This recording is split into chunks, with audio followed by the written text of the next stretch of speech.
televiewers! I am Lilene R. Ramos from Campiña National High School, your teacher presenter for today's episode of DepEd Hours Dari Turuan.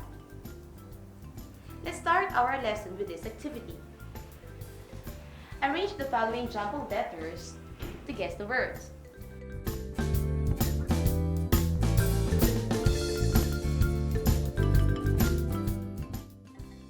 Here are the correct answers. 1. Verb. Number 2. Subject. Number 3. Clause. Number 4. Dependent. Number 5. Independent. This time, using the answers from the previous activity, try to identify what is being described. A state of being capable to stand alone. Correct. Independent. A state of being not capable to stand alone. Correct. Dependent. An expression including a subject and a predicate. That's right. Clause. A word that denotes an action and serves as a predicate of a sentence. Correct. Verb. The one that is being talked about in a sentence. That's right, it's the subject. Nice! That's a good start. Today, we're going to talk about clauses. What is a clause? A clause is a group of words consisting of subject and a verb. There are two kinds of clauses, dependent and independent clause. Independent clause is a clause that can stand on its own as a sentence. Dependent clause is a clause that cannot stand on its own. For example, in the sentence, the boy developed a stomach ache after eating too much junk foods. The boy developed a stomach ache is the independent clause. It has subject, the boy. It has a verb, developed. This clause can stand on its own. It has a complete thought.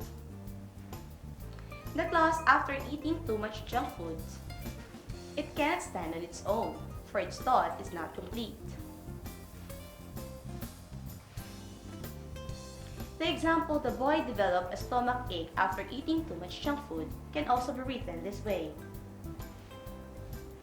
After eating too much junk food, the boy developed a stomach ache. Notice that the two clauses can be written interchangeably, but if the dependent clause is placed at the beginning of the sentence, a comma shall be placed after the dependent clause. To be able to recognize the dependent and independent clause in the sentence, a subordinating conjunction would serve as a clue. A subordinating conjunction is a word which joins together a dependent clause and independent clause. Subordinating conjunction is also called a dependent marker. It will lead us to find out or recognize the dependent clause in a sentence. The common dependent markers are although, after, as, when, while, until, before, because, if, since. This can be remembered through a mnemonic. Albuvis. In the sentence, I eat breakfast before going to school. The word before is the subordinating conjunction, which serves as a dependent marker. It leads to the dependent clause. Therefore, the entire dependent clause in this sentence is before going to school. And the remaining clause, I eat breakfast, is the independent clause.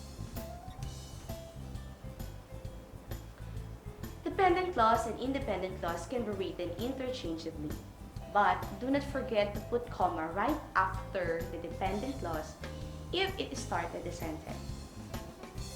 For example, before going to school, comma, I eat breakfast. There you have it. Please stay tuned for more discussions on our lesson about clauses. We'll be right back after a few reminders from the studio.